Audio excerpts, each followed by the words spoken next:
Today in Austin, Texas, from a tragic shooting on 6th Street to water woes in Pflugerville, stay tuned for the top stories shaking up the city.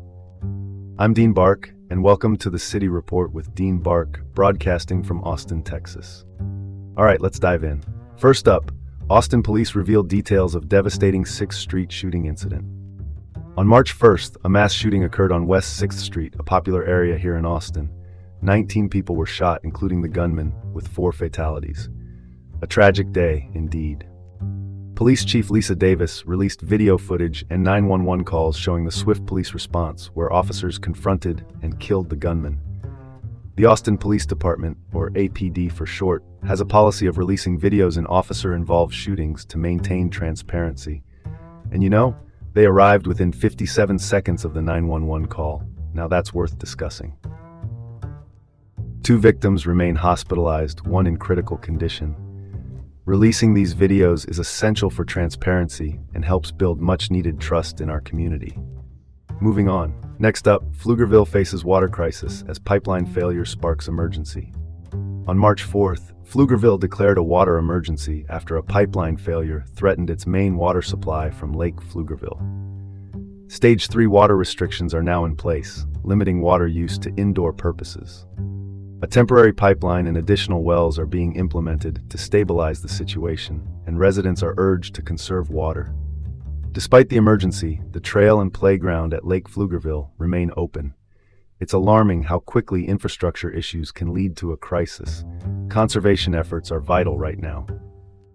Let's pivot to the next story. Austin police restrict arrests on ICE warrants amidst public pressure. New guidelines restrict officers from arresting individuals based solely on ICE administrative warrants. Now, these warrants are not legally binding for local law enforcement, so the policy follows public scrutiny for clearer guidance. Now, there's a need for supervisory review before detaining anyone with an ICE warrant. Officers will receive additional training to ensure compliance and maintain community trust. This change is a step towards balancing law enforcement duties with community trust and safety. All right, next topic. Austin Bergstrom Airport shuts down South Terminal amid major expansion. The South Terminal will close permanently on March 31st as part of a $5 billion expansion project. Allegiant Air and Frontier Airlines will relocate to the main Barbara Jordan Terminal. The expansion includes a future second concourse with 32 additional gates. An underground walkway will connect the new concourse to the existing terminal. This expansion is crucial for meeting Central Texas's future air travel demands. And now for something completely different. Austin commits to financial support for massive homeless shelter expansion. The City Council pledged up to $15.6 million in backup funding for the Esperanza homeless community's expansion.